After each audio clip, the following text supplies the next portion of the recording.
श्रीपाद प्रबोधानंद जी अपने सहचरी स्वरूप का आज वर्णन करते हैं। ये आधा वृंदावन महिमामृत होने के बाद बड़े गुप्त रूप से वर्णन करते हैं। कहते कांचित तत्राचलत कांचन रुचिर रुचिम कोटि चंद्राननाभां नीलोर्स्निग्ध पुष्प ग्रथित नव महावेणि पुष्पूरुगुच्छां श्रीमन्नासापुट प्रोज्वल कनक मणि द्योति दिव्यैक मुक्तां मुक्ता पंक्ति छटौगच्छुरित सुदर्शनां चारु बिंबा धरोष्ठिम। वृंदावन में कांची कोई, ये नहीं कह रहे मैं, ये बताया कि ये कौन सहचरी है जिसके लिए कोई बोल रहे हैं, ये प्रबोधानंद जी हैं। कैसा स्वरूप है?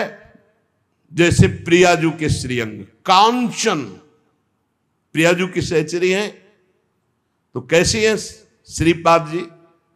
बोले कांचन, दिव्य कंचन की तरह, तप्त स्वर्ण की तरह देदीप्यमान स्वरूप सहचरी का।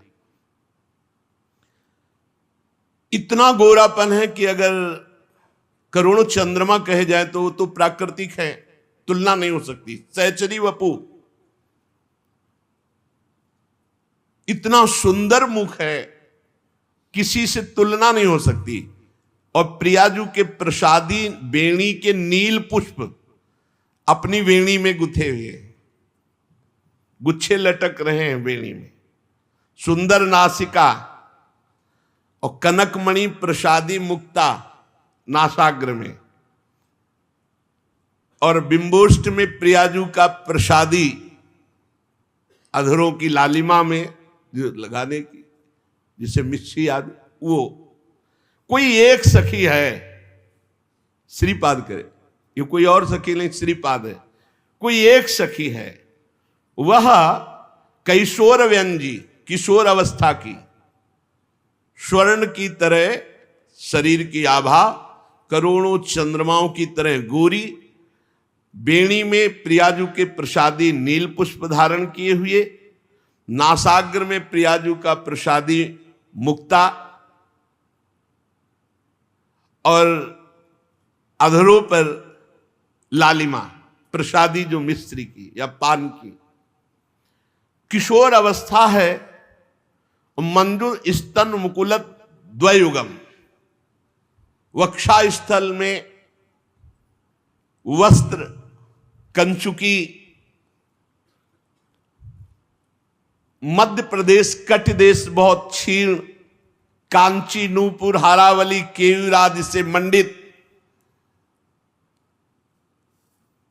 बड़ी सुंदर भाव भंगिमाओं को जानने वाली, और श्री राधा स्निग्ध मुग्धे हित पुलकवतीम स्वामिनी शिक्षिताम, स्वामिनी से शिक्षित।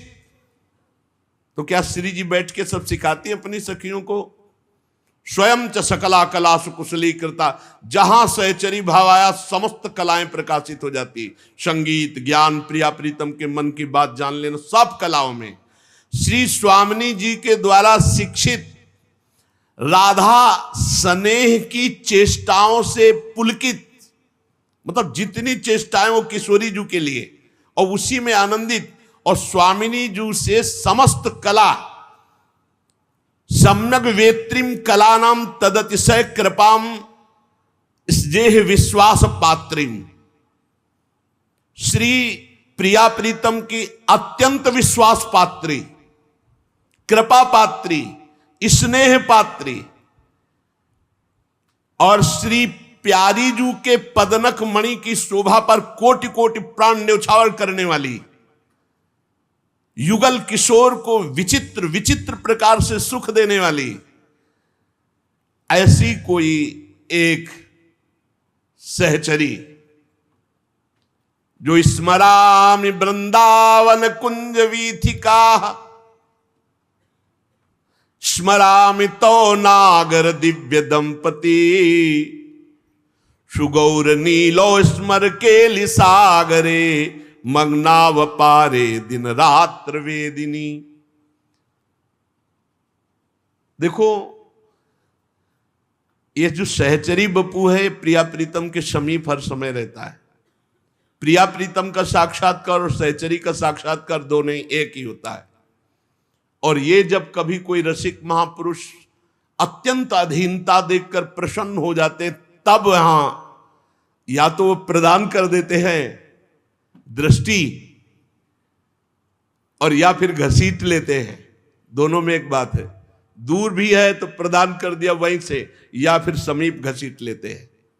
समीप घसीटने का तात्पर्य इतना अपनापन दे दिए कि उसी अपनेपन में धीरे धीरे पर्दा हटता चला जाता है। वो सहज बरस जाए, सहज करुणा कर दे, कोई अधिकार हमारा नहीं, पर वो अधिकार दे सकते हैं। अन्यथा जो सहचरी वपु का दर्शन वही प्रिया प्रीतम का दर्शन, जो प्रिया प्रीतम का दर्शन वही सहचरी वपु का दर्शन। ये दो नहीं है। हित का सारा खेल, हित माने प्रेम, प्रेम में प्रिया प्रीतम, प्रेम में सहचरी। कैसे प्राप्त होता है सहचरी वपु? किसी रसिक महापुरुष के चरणों का आश्रय लेकर, स्मरामि वृंदावन कुंज वीथिका, स्मरामि तो नागर दिव्य दंपति, सुगौर नीलो स्मर केलि सागरे, मग्नाव पारे दिन रात्र वेदिनी। दिन रात और कुछ नहीं, स्मरामि वृंदावन कुंज वीथिका, रात दिन वृंदावन की कुंज निकुंजों का स्मरण कर रहा है बैठे हुए। और स्मरामि तो नागर दिव्य दंपति, दिव्य दंपति श्री श्यामा श्याम उन्हीं कुंज निकुंजों में जो रसमयी लीला कर रहे, कहीं नृत्य हो रहा है, कहीं झूलन लीला हो रही है, कहीं बसंत लीला हो, विविध प्रकार की लीलाएं। खुली आंख दृष्टि सृष्टि बदल जाती है। खुली दृष्टि सृष्टि बदली, जो ऋतु की भावना चल रही वही ऋतु सामने प्रकट। नए बिल्डिंग रहती है, नए ऋतु रहती है, नए समाज रहता है, वो अलग ही। स्मरामि तो नागर दिव्य दंपति, सुगौर नीलो स्मर केलि सागरे, मग्नाव पारे दिन रात्र वेदनी। जो रात दिन सुगौर प्यारी जो नीलवर्ण सी लाल जो प्यारी जो प्यारे जो के ही चिंतन में रात दिन व्यतीत करता है, वही कृपा पात्र सहचरी वपु को प्राप्त होता है।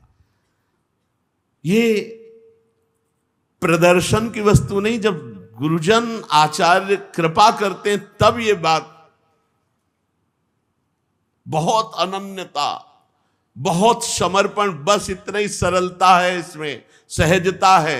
अनन्य हो जाओ प्रिया प्रीतम के, बिल्कुल हम कह रहे हैं भगवत प्राप्ति करोड़ों बार होती तो हो जाती, वो तो एक ही बार होती। अपने पास इतने पावर, इतनी सामग्री है, पर चाहता कौन है भगवत प्राप्ति?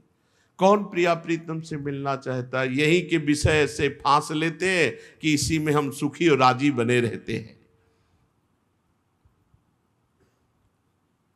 जो श्री भगवान से मिलने की लालसा कर ले उसे प्रभु मिले ना, ऐसा कैसे हो सकता है? पर मिलने की लालसा नहीं जागृत हो पाती, क्योंकि भोगों की लालसा ही हमको प्रभु से विमुख कर दिए। श्री गोस्वामी तुलसीदास जी महाराज, मन मेरे मानहि सिख मेरी, जो निज भगति चाहे हरि केरी, उरया नहीं प्रभु कृत हित जेते, से वही तेज अपन पोचेते, दुख सुख अरु अपमान बड़ाई, सब सम लेखई विपत्ति विहाई। मन, यदि तू इसी जन्म में भगवत प्राप्ति करना चाहता है तो मेरी सीख मान ले। गर्भवास से लेकर अब तक भगवान की तेरे ऊपर कृपा ही कृपा है। देख ले भगवान के लिए तूने क्या किया। ये बहुत समझने का विषय है। गर्भवास से लेकर अभी तक हमारे ऊपर केवल कृपा ही कृपा है। हमने प्रभु के लिए क्या किया? क्या किया? बोले नहीं हमने भोग लगाया, हमने सब प्रभु की दी हुई वस्तु तुम कौन सी, जब तुम गर्भ में थे तो ये भोग सामग्री लेके आए हो क्या गर्भ से? अरे शरीर रचना प्रभु ने की है, तुम्हें ऐसे घर में प्रकट किया, तुम्हारी सारी व्यवस्था की है, तुम्हारे पास क्या था? क्या था? कुछ नहीं। गर्भ से लेकर अब तक कृपा ही कृपा केवल मेरे प्रभु की तुम्हारे ऊपर है। तुमने प्रभु के लिए क्या किया? एक काम कर सकते थे, हर श्वास प्रभु को अर्पित कर सकते थे, प्रभु का सुमिरन कर सकते थे, अहंकार छोड़ सकते थे, बड़ी सावधानी से एक एक श्वास नाम जप कर सकते, वो नहीं किया। कर लो अब। अगर भगवत प्राप्ति करनी है, दुख समुद्र से पार जाना है, समस्या चिंता शोक भय से रहित होना है, तो और कुछ नहीं करना। तुम्हारे पास जो कुछ है सब प्रभु का दिया हुआ है, तुम क्या प्रभु को दोगे? श्वास श्वास पर नाम जप कर लो, अहंकार छोड़ दो और प्रभु के चरणों में समर्पित हो जाओ, सारा काम बन जाएगा। गर्भ से लेकर अभी तक कृपा कर रहे हैं, अहेतुकी कृपा, अनचाही कृपा। अहंकार समर्पित है, इसका कैसे हम जाने? अहंकार नहीं समर्पित, इसको हम कैसे जाने? जिसका अहंकार समर्पित है उसको मान और अपमान व्यापता नहीं है, सुख और दुख व्यापता नहीं है, निंदा और स्तुति नहीं व्यापती। और जिसका अहंकार समर्पित नहीं है उसको निंदा स्तुति मान अपमान सुख दुख व्यापता है।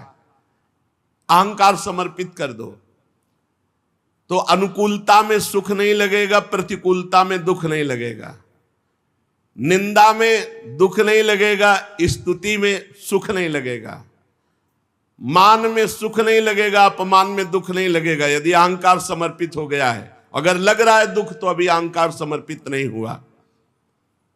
तेरी सारी विपत्ति दूर हो जाए यदि अहंकार तो समर्पित कर दे, पर नहीं। अहम में जो सुख मिलता है अभी वो समझ नहीं पा रहा है कि भगवदानंद में अहम समर्पित होने पर जो सुख मिलता है वो कहीं नहीं। अहंकार का एक सुख होता है, जैसे आपने 100 रुपए किसी को दान किए और कोई नहीं जानता तो आपको अच्छा नहीं लगेगा, जब तक 2-4 लोगों से कह ना लेंगे वो वृंदावन गए थे 100 रुपए दिए, अब वो अहम को सुख हो रहा है। अहंकार को अगर आप प्रभु के चरणों में समर्पित कर दे तो तेरी सारी विपत्ति दूर हो जाएगी। गोस्वामी जी कह रहे हैं, सुनु सठ काल ग्रसित यह देही, जनिते ही लागी विदुष ही के ही, तुलसीदास बिनु असीमति आए, मिलहि न राम कपट लो लाए। अय दुष्ट मन, इस शरीर को तू अपना मान रहा है और काल ने पहले ही इस पर अपना हिसाब चढ़ा दिया। अब पूरा होने वाला है, नष्ट होने वाला है शरीर, कब हो जाए इसका पता नहीं। इसलिए दोष मत कर, शरीर से पापाचरण मत कर। जब तक तू कपट छल पाप इनका त्याग करके भगवान का भजन नहीं करेगा, भगवान के भजन के बल से इनका त्याग नहीं करेगा, तब तक भगवान नहीं मिलेंगे। क्योंकि भगवत प्राप्ति होती है प्रेम से, प्रेम, सहज प्रेम। ते समाज गिरजा में रहू, अवसर पाए बचन एक कहू, हरि व्यापक सर्वत्र समाना, प्रेम ते प्रगट होए मैं जाना। इसलिए तेरा छल, तेरा कपट, तेरा अहंकार, ये ढोंग करने से नहीं होगा।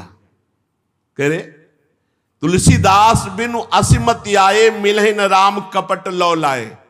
ये कपट का ढोंग करने से भगवान प्रसन्न नहीं होते हैं। सच्चाई से चलो, अहंकार प्रभु को समर्पित कर दो, दुख सुख मान अपमान निंदा स्तुति समान भाव से सहते हुए हर श्वास निरंतर नाम जप करो, भगवत प्राप्ति हो जाएगी। मैं जानी हरिपद रति नाही, सपने हूं नहीं विराग मन माही, श्री रघुबीर चरण अनुरागे, तीन सब भोग रोग सम त्यागे। मैंने जान लिया कि मेरे हृदय में प्रभु के चरणों का प्रेम नहीं है। मैंने जान लिया संसार से सही वैराग्य नहीं है। क्यों? यदि सही वैराग्य होता और सही प्रेम होता तो मुझे जितने भोग हैं ये सब रोग के समान दुखद लगते। अगर मुझे प्रभु अच्छे लगते तो ये भोग अच्छे न लगते। भोग अच्छे लग रहे हैं इसका मतलब मेरी भक्ति कपट युक्त और वैराग्य धोखेबाज। सही वैराग्य नहीं है, सही भक्ति नहीं है। सही वैराग्य और भक्ति का तीन सब भोग रोग सम त्यागे।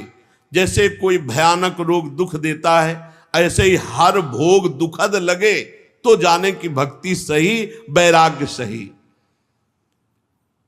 काम भुजंग डसत जब जाही, विषय नींब कटु लगत न ताही।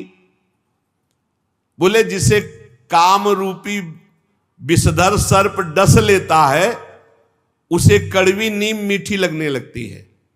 गांव में जब किसी को सांप काटा जाता तो उसको नीम पवाई जाए। सांप काटा जिसको तो नीम पर, बोले नीम कैसी? बोले कड़वी। बोले सर्प जहरीला नहीं था, जहर नहीं चढ़ा। और नीम कैसी? बोले बहुत मीठी, और लाओ। बोले जहर चढ़ गया। बोले विषय दुखद कैसे लग रहे हैं? बोले बहुत आनंद मिल रहा है। बोले काल रूपी सर्प का, माया का जहर चढ़ गया है। हम सबके वही जहर चढ़ा है। हमें विषय अच्छा लग रहा है, इसका मतलब है हमारी बुद्धि अपवित्र है।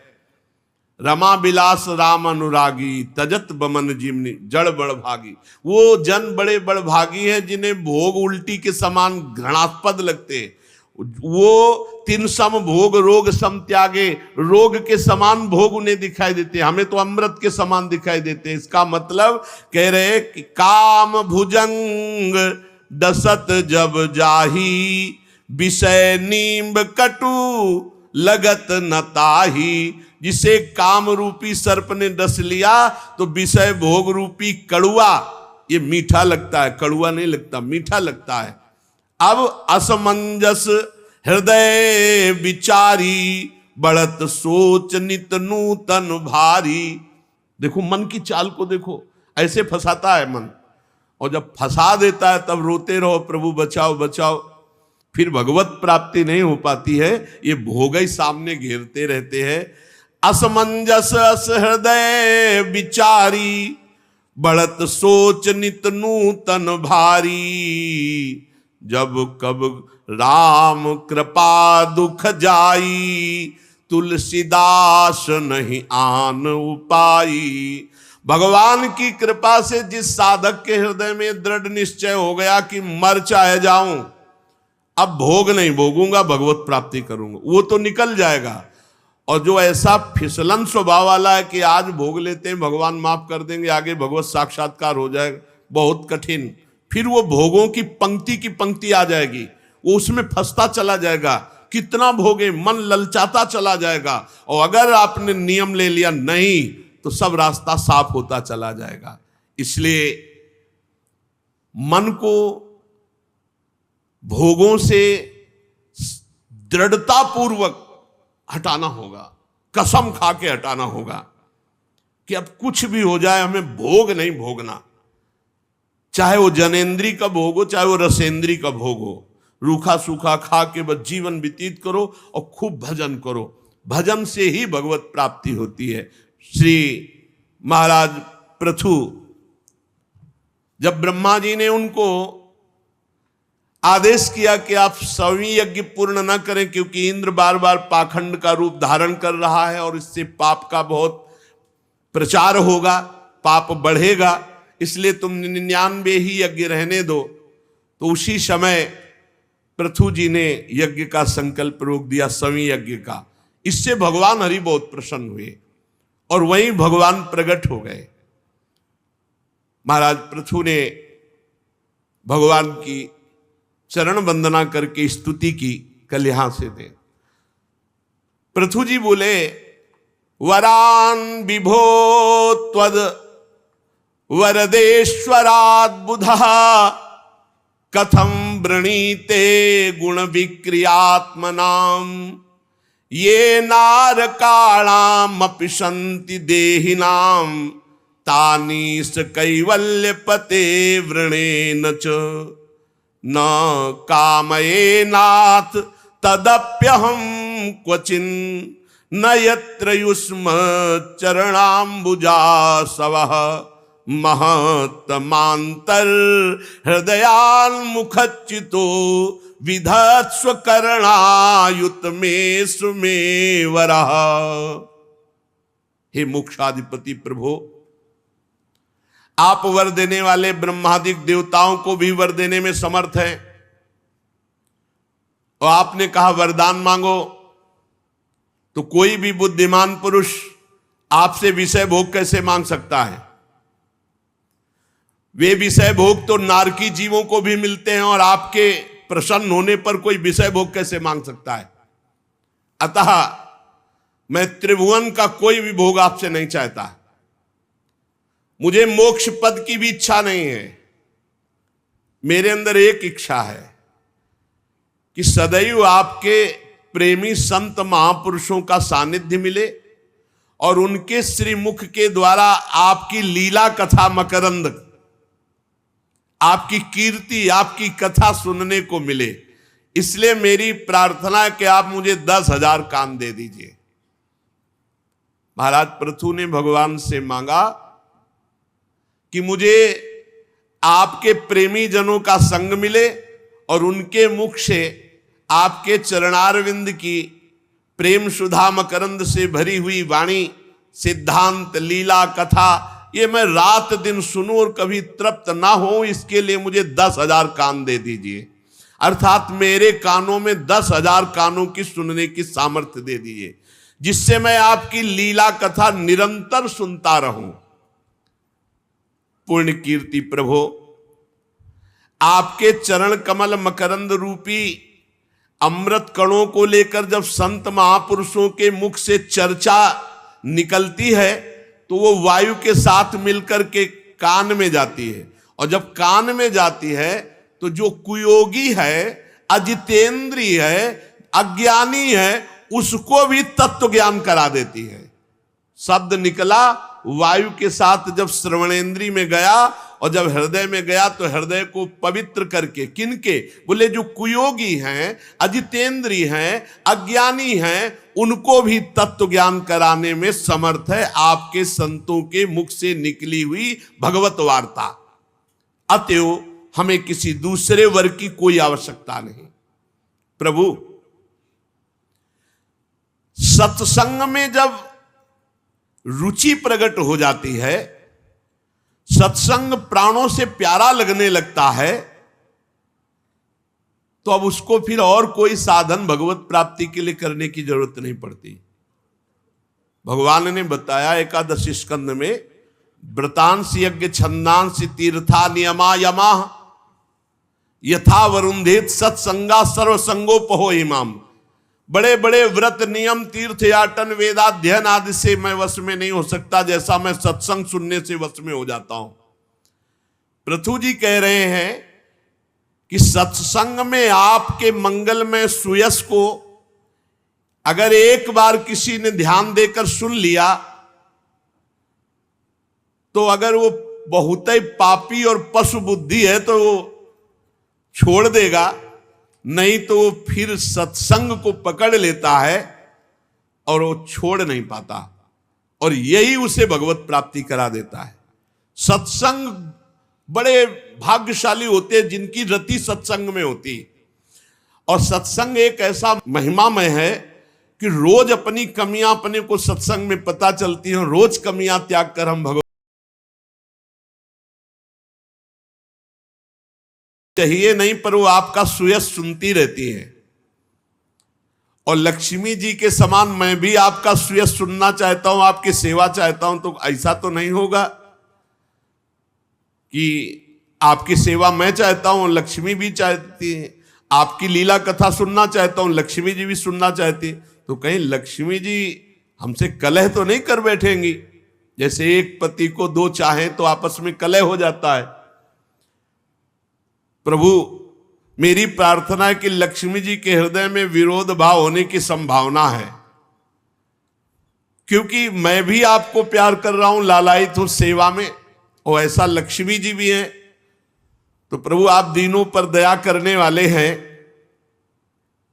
आप बहुत छोटी सेवा को बहुत बड़ी करके मानते हैं, इसलिए हम आशा लगाते हैं कि हम में और जब लक्ष्मी जी में झगड़ा हो जाएगा, तो वैसे तो आप रमा रमण हैं, लक्ष्मीपति हैं, पर आप पक्ष हमारा ही लेंगे, लक्ष्मी जी का पक्ष नहीं लेंगे, आप हमारा ही पक्ष लेंगे। निष्काम महात्मा ज्ञान हो जाने पर आपका भजन नहीं छोड़ते। भगवान, मुझे तो आपके चरणों में आसक्त चित्त संत महापुरुषों का संग और उनकी कथा चाहिए। ये बहुत बड़ी बात है, भगवत प्रेमी महात्माओं का संग और रोज सत्संग, रोज भगवत चर्चा।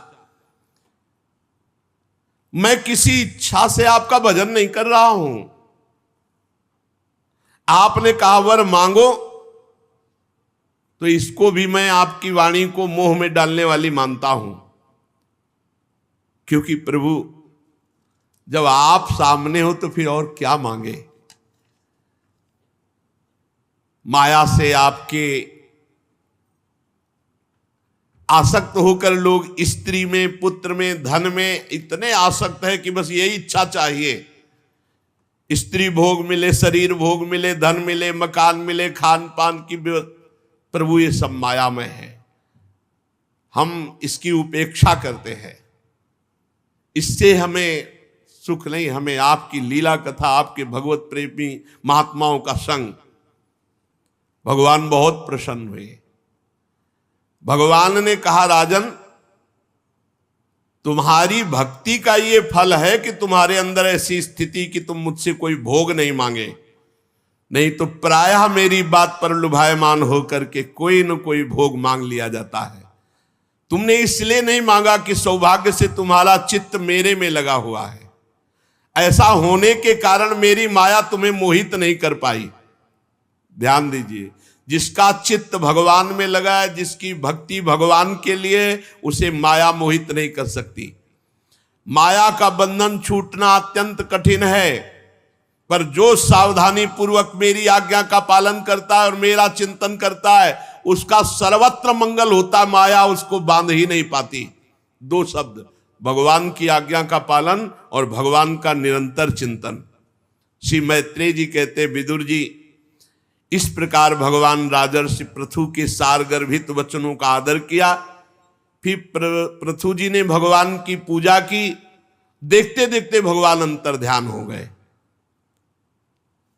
पृथु जी ने वहां उपस्थित समस्त देवता, ऋषि, पितर, गंधर्व, सिद्ध, चारण, नाग, किन्नर, अप्सरा, मनुष्य, पशु, पक्षी सबको भगवत भाव से प्रणाम किया।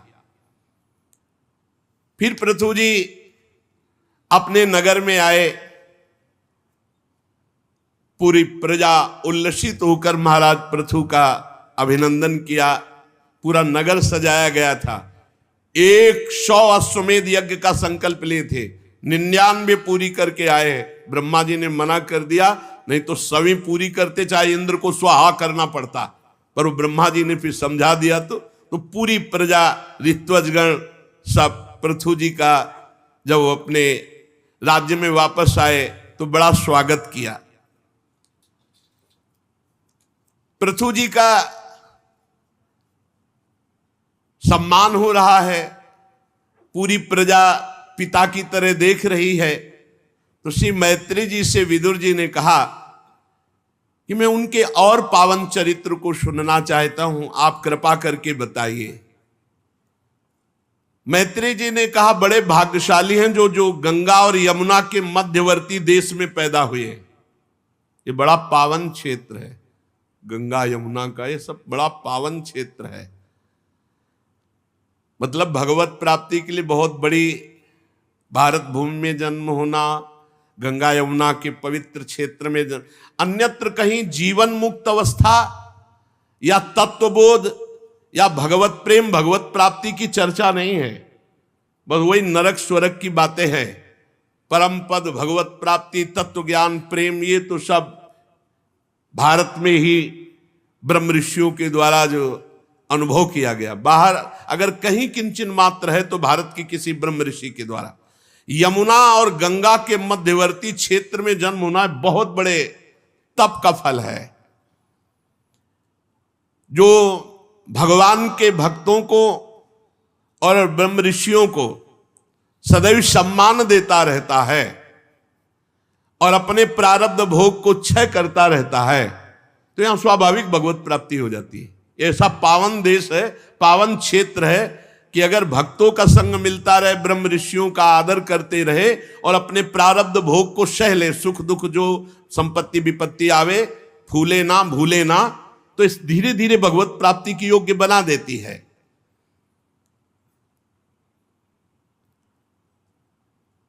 राजा पृथु संपूर्ण प्रजा को एकत्रित किए और कहा, आपका कल्याण हो महानुभाव, मैं कुछ निवेदन करना चाहता हूं। आप हमारी प्रिय प्रजाजन हैं, हमारा उद्देश्य है आपको परमानंद की प्राप्ति कराना, केवल कर लेना या राजभोग भोगना नहीं है। हम अपनी समस्त प्रजा से विनय करते हैं कि आप लोग बहुत सुंदर उपदेश कर रहे हैं, पर दोष दर्शन छोड़ दीजिए और हृदय में भगवान का सुमिरन करते हुए अपने कर्तव्य का पालन कीजिए। घर घर में नाम कीर्तन, घर घर में ठाकुर सेवा, घर घर में भगवत चर्चा, ये मेरे ऊपर बड़ा अनुग्रह होगा, ये मैं विनय कर रहा हूं, मेरी बात मान लो। अर्थात आप हम पर बड़ी कृपा करेंगे यदि सब नाम कीर्तन अपने घरों में करेंगे, भगवत चर्चा सुनेंगे, किसी से कभी भी दोष दर्शन वाली ना वार्ता करे ना दोष दर्शन करे, ये बहुत भजन की हानि कर देती है। महाराज पृथु पहला उपदेश क्या दे रहे प्रजा को, हे प्रजाजनों, आप लोग पर दोष दर्शन छोड़ दीजिए, दूसरों पर दोष दृष्टि करना छोड़ दीजिए। ये मैं अनुग्रह करता, मेरे ऊपर अनुग्रह करोगे जो मैं कह रहा हूं यदि करोगे। जो भजन करता है, दूसरों के दोष दर्शन करता है, दूसरों की निंदा करता है, कोई उन्नति नहीं होगी उसकी। पूज्यपाद उड़िया बाबा जी महाराज, पर दोष दर्शन, पर दोष निंदा वर्णन करना और श्रवण करना, तीनों का परमार्थ नष्ट हो जाता है। पहला उपदेश किया प्रजाजन से कि आप परस्पर दोष दृष्टि का त्याग कीजिए, तभी भजन होगा। पर दोष दर्शन, दोष दर्शन का अधिकार गुरु को, पिता को, उपदेष्टा को है। जैसे गुरु अपने शिष्य का दोष दर्शन करेगा निवारण के लिए, जैसे उपदेष्टा समाज का दोष दर्शन करेगा निवारण के लिए, जैसे स्कूल में अध्यापक अपने विद्यार्थियों के दोष दर्शन कर सकता है उसका निवारण करने के लिए, माता पिता अपने पुत्र के दोष दर्शन कर सकते हैं निवारण करने के लिए, अन्यथा नहीं। अगर आप अपने मित्र का दोष दर्शन किए हैं तो सिर्फ उसी से एकांत में कहिए, एकांत में, ए भाई हमने देखा कि आप ऐसा गलत है तो आप सुधार कर ले। अगर दूसरे से कहते तो निंदा हो जाएगी, दोष दर्शन वो आप पे ऊपर हावी हो जाएगा। अगर आप बहुत प्रिय मित्र है और कोई गलत किया है तो उसे एकांत में आप उसी से कहिए, दूसरे से नहीं। दूसरे से कहा तो निंदा हो जाएगी, वो आपके साधना में बाधा पहुंचा देगी। पृथु जी महाराज कह रहे सबसे पहले दूसरों पर दोष दृष्टि त्याग कर हृदय से भगवान का स्मरण करते हुए अपने कर्तव्य का पालन करो, ये मुझ पर बड़ी अनुग्रह होगी और इसी से भगवत प्राप्ति हो जाएगी।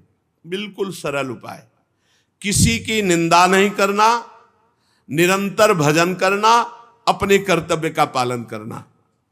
जो विशुद्ध चित्त होकर समस्त देवताओं को, महर्षि गणों को, भक्तजनों को प्रार्थना करता है, प्रणाम करता है, उनकी सेवा करता है, तो मरने के अनंतर वो भगवत प्राप्त हो जाता है। देवताओं की वंदना, महर्षि गणों की वंदना, भक्तों की अभ्यर्थना, नाम जप, किसी से कोई दोष दर्शन नहीं, अपने कर्तव्य का पालन, तीन को बराबर फल मिलता है। क्रिया का उपदेश देने वाले को और उसके कर्ता को और उसके अनुमोदन को। इसलिए बहुत होश से उपदेश भी दे और समर्थन भी करे, और क्रिया तो होश से करे, नहीं तीनों को बराबर फल मिलता है।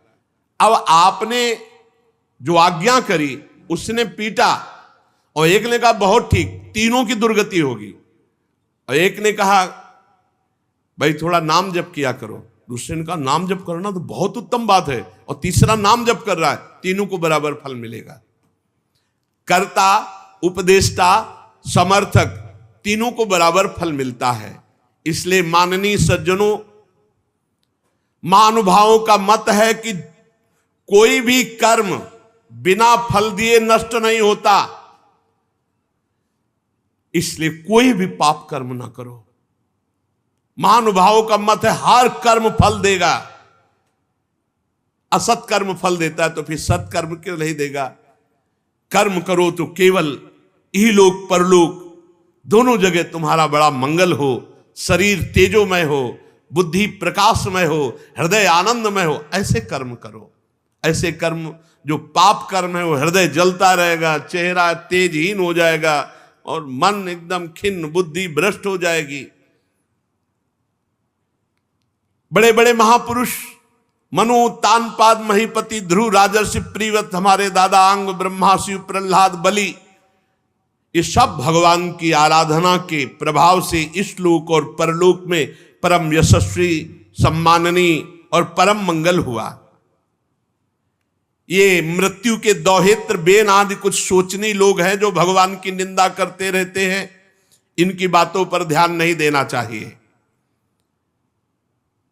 जब कोई भगवान के चरण कमल का आश्रय लेकर भजन करता है तो जैसे गंगा जी सबको पावन करती है, ऐसे वो भजन करने वाला दूसरों को पावन करने वाला बन जाता है। सातरति सातरति सा लोकांतारयति। जो भगवान का नाम जप करते, जन्म जन्म के मन में जमा पाप नष्ट होने लगते हैं। जो भगवान का आश्रय लेकर वैराग्य से युक्त होकर भजन करते हैं, उन्हें बहुत जल्दी तत्व ज्ञान हो जाता है। वैराग्य से युक्त होकर उनको इस संसार चक्र में नहीं आना पड़ता। इसलिए शारीरिक क्रिया, वाचिक क्रिया और मानसिक क्रिया, तीनों को भगवान से जोड़ दो, इसी जन्म में तुम्हें भगवान की प्राप्ति हो जाएगी। इस पृथ्वी तल पर जितने भी मेरे प्रजाजन हैं, मेरी आज्ञा का पालन करें। यज्ञ भोक्ता भगवान श्री हरि, उन्हीं के एकनिष्ठ संपूर्ण प्रजा हो जाओ और अपने धर्म द्वारा उनका पूजन करो और निरंतर भजन करो। ये हम पर बड़ी कृपा होगी और सब सुविधाएं हम देंगे। महाराज पृथु ने कहा सब सुविधाएं सबको, तुम सब नाम जप करो, अपने कर्तव्य का पालन करो, धर्म से चलो, भगवान की आराधना करो। महाराज पृथु जैसा राजा हो, हम तुम्हारी सब सुविधाएं, तुम भगवान का भजन, नाम कीर्तन करो, अपने अपने कर्तव्य का पालन करो, किसी में दोष दृष्टि मत करो, भगवान ही है। ऐसा जो भगवत भक्ति का उपदेश, जैसे महाराज अम्बरीश जी, ऐसे बहुत से भगवत भक्त राजाजन हुए जो अपनी प्रजा को भगवत भक्ति में लगाए। महाराज पृथु के उपदेश का सार, किसी पर दोष दृष्टि मत करो, निरंतर नाम जप करो और अपने कर्तव्य का पालन करो। शारीरिक, मानसिक और वाचिक कोई भी क्रिया पाप वाली ना हो तो इसी जन्म में भगवत प्राप्ति हो जाए। शेष चर्चा आगे। श्री राधा वल्लभ लाल।